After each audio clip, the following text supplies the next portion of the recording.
I'm back and welcome back to our Joyful Plans. And sa araw na ito, pupunta muna tayo doon sa i-check natin yung ating small space garden.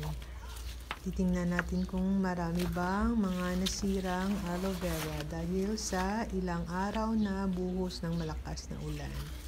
At eto, meron tayo ditong sirang aloe vera. Babalikan na lang natin mamaya. Check muna natin yung iba. Kumbaga marami ring sira. Parang wala naman. Parang yun lang yung isa. Hi, Forest! Yung ating pamangkin, buntot ng buntot. Hello, kamusta ka? Oh, ayan. Parang wala naman. Malinis naman. Walang mga damo-damo. Ayan. Kukunti lang. Mga waya-waya. Waya-waya ba tawag dito? I don't know. Babalikan natin yung sirang aloe vera. Tatanggalin natin sa kanyang yun. Ay.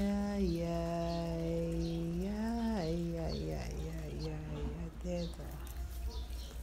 Ganyan. Wala na talaga. Hindi na pwedeng i-rescue to. Yung ugat niya pwede, pero tatapon na natin. Kukuha na lang tayo doon sa kabilang banda ng ating hardin. Yan, wala na. Tapon. Ganon. At dito tayo kukuha ng ating ipapalit sa kanya. Ito lang yung medium size na medyo siya, payat. Ta-transfer natin doon para in 1 month gaganda siya. Ayan. Plant lang ng plant.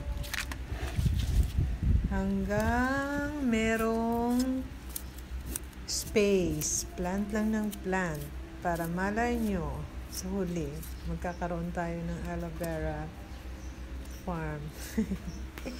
Joke lang. At eto, itatanim natin dito. Thank you so much for watching nga pala, friends. I hope you guys enjoying our video. Please don't forget to like and subscribe naman. Help our channel grow by hitting like and subscribe. Thank you so much, friends. Happy watching and have a wonderful day, everyone. Bye for now. Eto na siya. Eto yung ating ni-replace. Thank you so much for watching, friends. Bye and hello. Bye for now. See you next video. Until here only. Bye.